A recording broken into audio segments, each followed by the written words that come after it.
말씀의 제목은 이제 성령의 능력으로 마지막 시간입니다. 오늘 이 시간에 절망의 깊은 골짜기에서 우리를 건지시는 성령 하나님의 역사를 함께 생각해보고 성령의 능력으로 이 시간을 마무리하려고 합니다. 오늘 말씀을 통해서 우리 삶의 깊은 곳을 만지시는 하나님의 은혜를 우리 모두가 경험하는 시간 되기를 간절히 소망해 봅니다. 우리가 보통 이 시대를 평가할 때 풍요롭다라고 이야기를 합니다. 그리고 물질 만능주의 시대에 살아간다라고 이야기를 해요. 근데 이게 왠지 풍요라고 하고 하면 굉장히 긍정적인 단어가 들어가는데 물질 만능주의다라고 이야기하면 뭘까요? 좀 부정적인 생각이 많이 들게 됩니다. 이런 것 같아요. 큰 대형마트에 딱 들어선 것 같은 그런 느낌이 드는 것 같아요. 온갖 물건들이 내 앞에 쫙 진열되어 있는데 정작 내가 뭐를 사야 할지, 내게 필요한 것이 진정으로 무엇인지 알지 못하는 것처럼 물질적인 풍요가 가득한 세상 속에서 살아가고 있지만 우리의 마음 한켠에는 깊은 공허감이 있고 외로움이 있고 불안함이 우리 가운데 쌓여져 가는 그런 시대를 우리가 살아가는 것 같아요. 이렇게 적용하면 어떨까요? 최신 스마트폰을 샀어요. 기계는 반짝반짝 빛나는데 거기 앞에다가 이제 뭐 필름도 해야 되고 케이스도 사야 되고, 근데 기능은 모르겠어요. 무슨 기능이 있는지 다 알지도 못하지만 참 안타까운 것이 더 뭐냐면 기능은 몰라도 상관이 없어요. 따뜻한 전화 한 통을 걸지를 않는다는 것. 그렇죠? 예전에 비해서 겉모습은 되게 화려하고 포장이 잘 돼 있는 것 같은데 따뜻한 전화 한 통을 걸지 못하는 것처럼 내 마음 한켠이 참 외로워요. 진정한 목적을 찾지 못하고 방황하는 모습이 우리 시대의 우리들의 자화상은 아닌지 그런 생각을 하게 됩니다. 에스겔 선지자가 만났던 그때 당시 이스라엘 백성들의 상황은 어떠했을까요? 우리와 별반 차이가 없었을 것입니다. 고향을 잃었고 전쟁의 포로로 끌려갔고 모든 것을 다 잃어버렸죠. 터전도 잃어버렸고 심지어 그들이 절대로 함락되지 않으리라고 생각했던 성전까지 불타 없어져 버렸는데 그들에게 있어서 희망이 뭐가 있겠습니까? 희망도 사라졌고 그들에게 나오는 것은 한숨이요 외침은 절규밖에 나오지 않는 그들의 상황이었다라는 것입니다. 11절로 한번 가보겠습니다. 그들의 상황이 어땠는지 11절 저희들이 함께 읽겠습니다. 우리의 뼈들이 말랐고 우리의 소망이 없어졌으니 우리는 다 멸절되었다 하느니라. 굉장히 침울하죠. 불평, 탄식. 근데 이 그 외침 자체가 불평이나 탄식 이 정도에 머물러 있는 것이 아닙니다. 이들의 상황이라는 것은 뭐냐면 마치 뿌리가 뽑힌 나무 같았어요. 뿌리가 뽑힌 나무. 정말 하나님께 우리를 사랑하시는 것인가? 우리가 하나님의 부르심을 받은 백성인가? 이 근본 자체가 흔들려 버렸다는 거예요. 신앙 자체가 깨어져 버렸다는 거예요. 그러니까 삶의 근본적인 기반이 무너져 버린 절망이에요. 그러니까 삶의 의미와 방향을 어떻게든 찾고 싶어도 이게 찾아지지가 않는 거예요. 그 모든 것을 상실한 그런 고통이었고 아픔의 외침이었다. 그게 에스겔이 만났던 그때 당시에 자기 동족들의 그 상황이었다라는 것입니다. 여러분들 이 정도 되면은요 산산이 깨어진 그 거울을 가지고 내가 앞에 딱 섰다 할지라도 내 모습이 거기에 비쳐요, 안 비쳐요? 못 봅니다. 못 봐요. 산산이 조각난 거울 앞에서 내 자신의 모습을 어떻게든 비춰보고 싶고 좀 점검해보고 싶어도 비춰볼 수 없는 것처럼 그들은요 모든 게 다 허물어져 버렸어요. 하나님의 형상대로 지음받았다는 그 사실조차도 잊어버렸어요. 본래의 존귀한 모습조차 잃어버린 채 그렇게 살아가고 있다라는 것입니다. 그런데 분명히 하나님께서 말씀하셨거든요. 창세기 1장 27절에 우리에게 하나님이 자기 형상 곧 하나님의 형상대로 사람을 창조하시되, 아브라함을 부르기 훨씬 이전부터 너희들은 아브라함의 후손이라는 그 내가 사랑한다는 그 아브라함의 후손이라는 그 정도가 아니라 내가 내 형상대로 너희들을 창조한 거룩한 사랑의 대상이다. 이렇게 말씀을 하셨음에 불구하고 그 모습 자체가 그들 가운데 비춰지지 않았다라는 거예요. 여기에서 하나님의 형상이라는 것을 단순히 외모적인 눈, 코, 입 이 정도로 생각하시면 안 됩니다. 그것은 뭐냐면 우리 안에 하나님의 성품이 있어야 돼요. 하나님의 이성이 있어야 돼요. 하나님의 도덕성이 있어야 돼요. 하나님의 영성이 있어야 돼요. 하나님의 창조성이 있어야 돼요. 하나님의 그 사랑과 같은 고귀한 속성들이 심겨져 있어야 된다는 거예요. 근데 이 어느 것 하나 그들 가운데 나타나고 그들 가운데 보여지는 것이 없었던 그런 상황이었다라는 거예요. 특별한 목적을 가지고 만들어진 도구처럼 이렇게 하나님과의 온전한 관계 안에서만 진정한 의미와 목적을 찾을 수 있도록 창조된 게 우리들인데, 그냥 상황에 그 모든 것들이 다 와그르르르르 다 무너져버린 그런 상태에 놓이게 되었다는 것입니다. 근데 그 근본적인 원인은 그들의 어떤 그 외형적인 어떤 그런 근본 이유는 아닙니다. 근본적인 원인은 뭐냐면 죄로 인해서 거룩한 형상이 심각하게 훼손되었고, 그러다 보니까 하나님과의 친밀한 관계가 더욱더 돈독하게 이어질 수 있는 그런 여건들을 만들지 못하게 되는 그런 형국에 이르게 된다는 것입니다. 그러다 보면 마치 목적지를 잃은 배처럼, 방황하는 배처럼 우리의 삶은 진정한 목적지를 잃고 방황하게 된다는 거예요. 세상 풍파에 항상 흔들리게 되어 있어요. 그래서 인간의 근본적인 문제는 뭐냐면 내가 전쟁에서 져서 포로로 끌려가느냐 안 끌려, 이게 중요한 게 아니에요. 인간의 근본적인 문제는 환경의 문제가 아니다라는 것입니다. 마치 병의 뿌리를 찾아 치료해야 하듯이 그것은 바로 하나님과의 관계에서 끊어진 영적인 문제, 이것을 해결하면은요, 환경은 그렇게 나에게 문제가 되는 일이 아니다라는 거예요. 이게 신앙의 힘이다라는 것입니다. 그래서 우리의 문제는 외부의 환경 때문이 아니라 하나님으로부터 끊어진 그 관계로부터 시작된다는 것을 꼭 기억하셔야 된다라는 것입니다. 바로 이 지점에서 오늘 말씀은 우리에게 굉장히 중요한 메시지를 던져주게 됩니다. 그것은 뭐냐면 바로 성령님의 능력이에요. 성령님의 능력이 이것을 가능하게 한다라는 것입니다. 성령님의 능력이라는 것은요, 추상적인 개념이나 이론이 아니에요.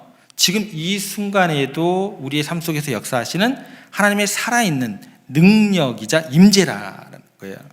그러니까 성령님께서는요, 혼돈과 절망 속에서 길을 잃어버린 우리가 어떤 형상인지, 하나님의 자녀인지 어떤 하나님의 아들과 딸인지 그런 것들을 잊어버리고 절망 속에 있을 때 길을 잃은 우리에게 진리와 생명의 분명한 길을 제시해 주는 게 성령님이시다라는 거예요. 이 내용을 가지고 오늘 본문으로 좀 들어가서 조금 깊게 생각을 해보겠습니다. 지금까지 살펴봤던 물질 만능주의부터 살펴봤던 메마른 세상 같고 메마른 영혼 같고 우리가 하나님의 잃어버린 형상을 회복하지 못하고 있고 존귀함마저 잃어버리는 것, 이 모든 것들이 우리를 어디로 끌고 가는 줄 아세요? 오늘 본문으로 적용을 하면 죽음의 골짜기로 끌고 갑니다. 마른 뼈가 가득한 그런 죽음의 골짜기로 우리를 끌고 간다는 거예요. 그래서 본문에 등장하는 죽음의 골짜기는요, 단순히 그냥 끔찍한 골짜기가 아닌 거예요. 마치 끝없이 펼쳐진 황량한 사막처럼 절망의 심연, 어디가 끝인지 모르겠어요. 영적인 죽음의 상체, 희망이라는 것은 전혀 사라져버린 그런 것들을 상징적으로 보여주는 게 뭐예요? 죽음의 골짜기, 에스겔 골짜기, 그곳이다라는 거예요. 마치 메마른 뼈들이 뒹구는 광경처럼 이스라엘 백성들이 절망에 빠져서 다시 이렇게 외치는 거죠. 11절 말씀 저희가 한번 다시 한번 보겠습니다. 또 내게 이르시되 인자야, 이 뼈들은 이스라엘 온 족속이라. 그들이 이르기를 우리의 뼈들이 말랐고 우리의 소망이 없어졌으니 우리는 다 멸절되었다 하느니라. 어떤 상황 가운데 놓여 있냐면 뼈들이 말랐다라는 거예요. 하나님과의 관계가 단절된 결과로 나타나는 뭐예요? 영적 메말이 된다. 언제든지 우리는 갈증을 느낄 수밖에 없는 존재다라는 거예요. 마치 겨울의 황량한 벌판에서처럼 그들의 심령은 메마르고 황폐해져 있다라는 거예요. 그 다음 우리의 눈길을 끄는 구절이 어디냐면 소망이 사라졌다라는 거예요.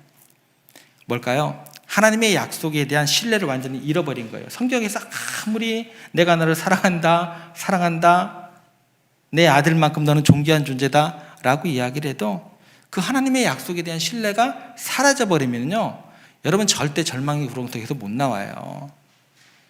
절대 못 나옵니다. 이 이미지가 인간의 모든 영역에서 죄의 영향 아래 놓여 있음을 보여주는 단적인 예가 되는 거예요. 이러한 상태에서는요, 절대로 내가 나를 구원할 수 없어요. 인간 스스로의 힘으로 절대 하나님께 나아갈 수가 없다라는 것입니다.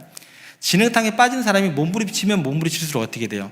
더 깊게 빠져들여요. 내 힘으로 막 몸부림치면 칠수록 더 이상 나올 수 없게 되는 거예요. 더 깊게 빠져드는 거예요. 그것처럼 죄에 빠진 인간은요, 스스로 구원할 수 있는 그런 구원에 이를 수 있는 그런 길이 없다라는 것입니다.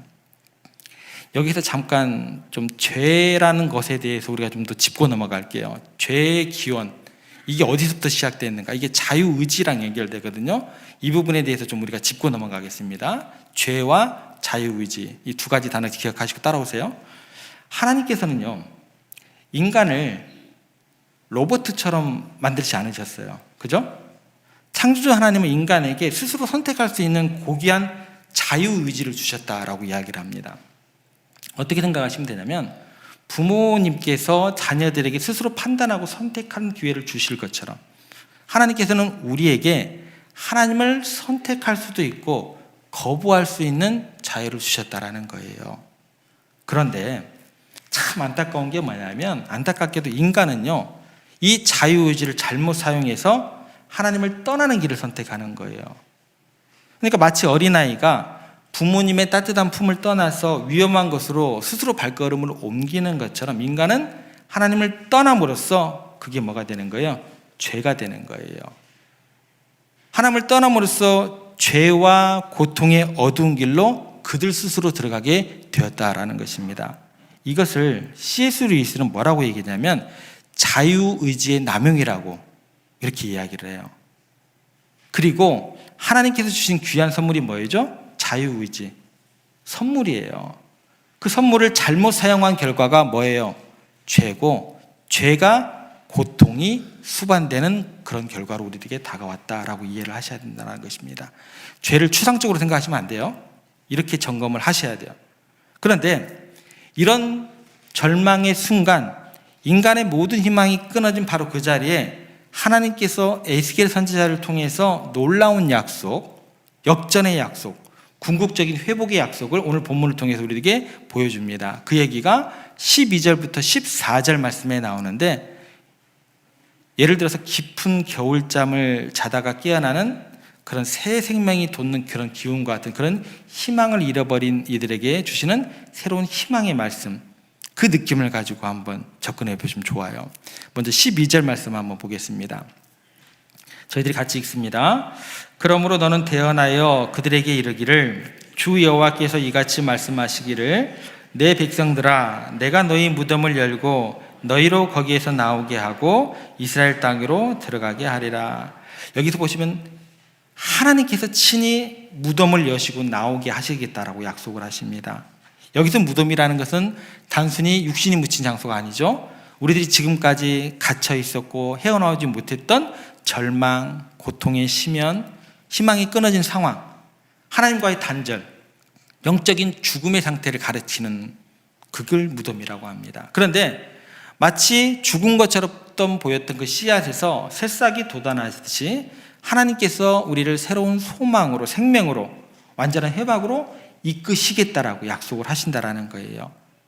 그리고 14절 말씀에 가면 더욱더 이 약속의 핵심이 담겨져 있습니다. 14절 말씀 보겠습니다. 함께 읽겠습니다. 내가 또 내 영을 너희 속에 두어 너희가 살아나게 하고 내가 또 너희를 너희 고국 땅에 두리니 나 여호와가 이 일을 말하고 이룬 줄을 너희가 알리라. 여호와의 말씀이라. 여기서 내 영이 등장하게 됩니다. 내 영이 누굴까요? 네, 성령님이죠. 하나님의 영, 생명의 영을 의미합니다. 그러니까 마른 대지에 단비가 내리듯이 성령님께서 우리의 그 모든 메마른 심령 가운데 영적으로 소생시키시고 하나님과의 그 깨어진 관계를 회복시키는 분으로 우리 가운데 약속을 주셨다라는 거예요. 그래서 하나님과의 관계가 깨어진 그 왜곡되었던 우리의 본래 모습, 그것은 성령의 역사를 통해서만 온전히 회복될 수 있다라는 이야기가 됩니다. 그래서 성령님은요, 어떤 역할을 하시냐면 우리 안에서 훼손되었던 뭐를 회복시키는 거예요? 하나님의 형상. 하나님의 형상이 뭐예요? 눈, 코, 입이에요? 아니죠. 사랑의 마음, 긍휼의 마음, 열정적인 하나님의 향을 향한 뜨거운 마음들, 그 하나님의 형상을 회복시키시고, 또 하나는 뭐죠? 죄의 사슬에 묶여 있었던 우리를, 죄의 굴레에 묶여 있던 우리를 해방시켜주는 진정한 자유를 누리게 하시는 분이 누구시라고요? 성령 하나님이시다라는 것입니다. 그렇다면 이 성령님의 능력이 무엇일까? 단순히 피상적이고 또 일시적인 감정의 고조가 아닙니다.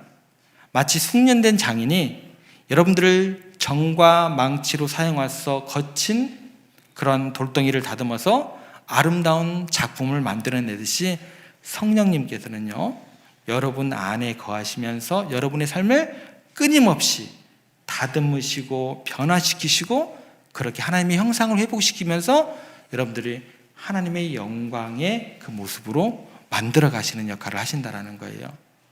마치 농부가 씨앗을 심고 정성껏 가꾸어서 풍성한 결실을 맺는 것처럼 성령님은 여러분 안에서 놀라운 역사를 이루어 가시는 분이십니다. 그런데 이 성령님의 능력은요, 크게 세 가지 측면으로 오늘 이야기가 됩니다. 세 가지 측면으로 이야기가 되는데 그 첫 번째 능력은 뭐냐면 부활의 능력입니다. 성령님의 능력이 우리 가운데 작용을 하게 되면 부활의 능력, 새로운 시작을 가능케 하는 역사가 일어나게 된다는 것입니다. 12절 말씀에 보면 이렇게 기록되어 있습니다. 내가 너희 무덤을 열고 너희로 거기에서 나오게 하고 절망과 죽음의 권세로부터 건져내시고 여러분들을 새로운 옷을 입히시는 거예요. 새로운 피조물로 빚으시는 능력이 성령님에 있다라는 것을 보여주는 구절입니다. 그래서 여러분들 과거의 죄와 실패 얽매여 있지 마시기 바랍니다. 우리를 해방시키시고 새로운 시작을 향하게 하시는 용기와 능력을 성령님께서 공급해 주시는 것을 믿고 믿음으로 선포하시기를 바랍니다. 핍박자 사울이요, 다메섹으로 가는 길에서 부활하심을 예수님을 만나서 완전히 변화됩니다. 그의 삶이 180도 바뀌게 되었어요.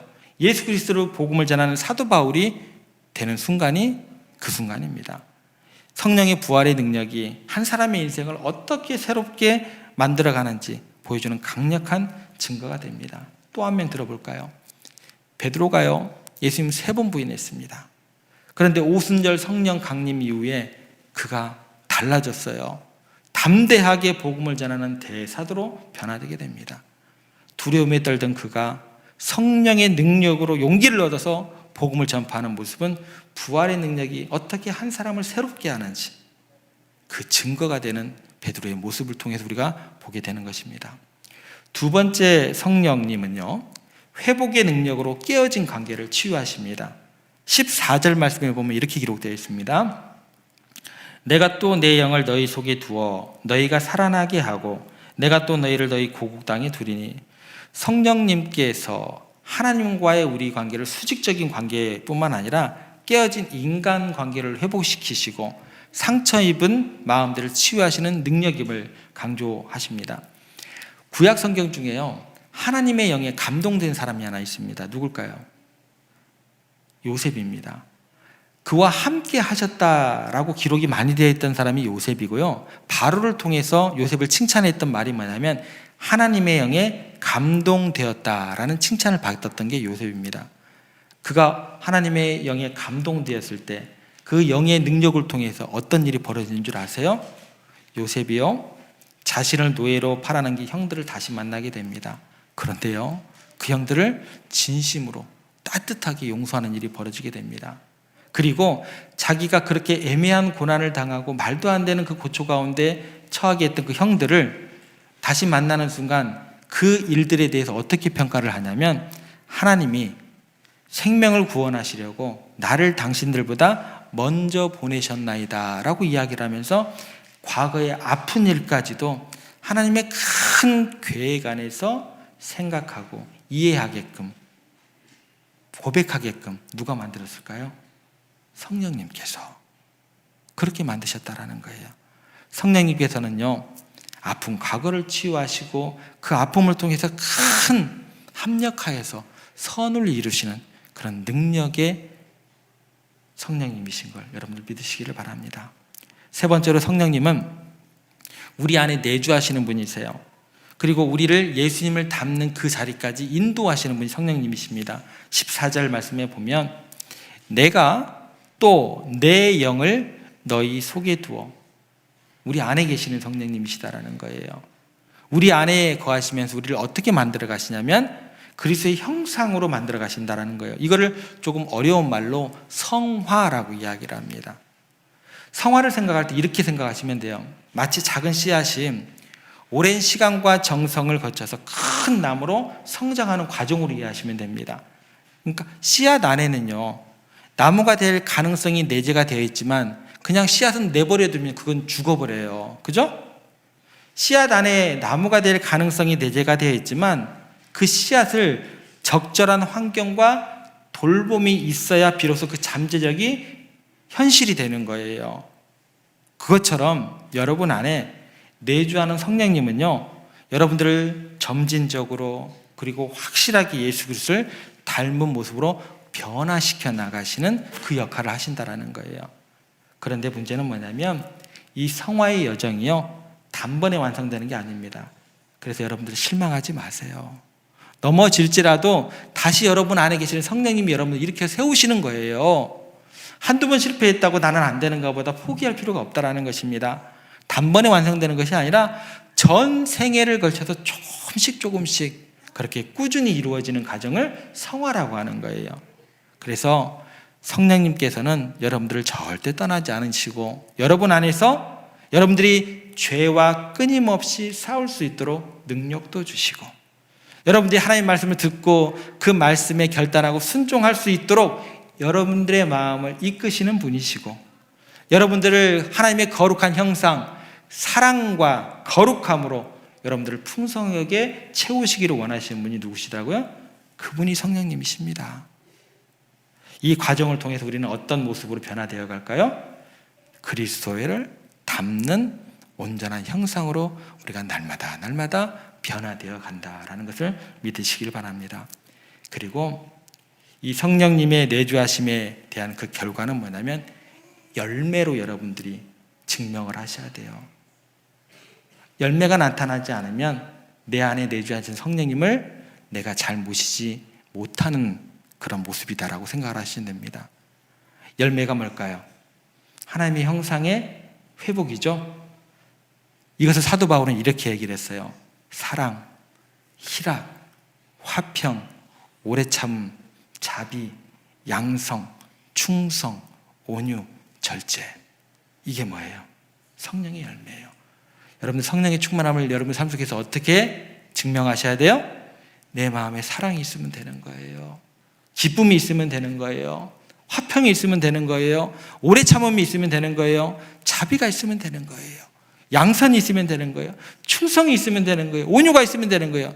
절제가 있으면 되는 거예요. 그게 여러분들에게 성령 충만함의 가장 아름다운 모습이 될 줄로 믿으시기를 바랍니다. 성령님께서 여러분 안에 일하고 계심을 보여주는 증거를 여러분들을 통해서 나타내기를 하나님께서 원하신다라는 것입니다. 그래서 이 열매들은 여러분의 의지와 노력으로 만드는 것이 아님을 기억하시기 바랍니다. 성령님의 역사를 통해서 자연스럽게 맺어지는 거룩한 열매임을 기억하시면서 내 안에 성령 충만함을 간절히 구하시고 기도하시고 그분과 동행하는 여러분들이 되었으면 좋겠습니다. 우리가 이 땅을 살아가는 동안 우리는 항상 마주하는 현실이 뭐예요? 무덤 같죠, 그죠? 절망과 고통, 어둠과 현실에 직면하게 됩니다. 사업의 실패, 관계의 어려움, 예측할 수 없는 질병의 고통, 불확실한 미래에 대한 불안, 깊은 죄책감, 이런 것들.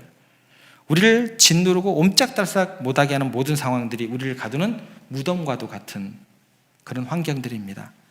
그러나 이러한 고통스러운 상황 속에서 여러분 낙심하거나 좌절하지 마시기 바랍니다. 그 순간 어떻게 해야 될까요? 더욱 간절하게 성령님을 의지하시기 바랍니다. 성령님께 여러분의 마음을 온전히 열어드리고 모든 염려와 근심을 그분께 내려놓고 겸손한 마음으로 그분의 인도하심을 구해야 할 것입니다. 거친 폭풍우가 있을 때요, 배는 어떻게 하면 될까요? 닻을 내리면 돼요. 그러면 안전하게 정박되어지게 되는 거예요.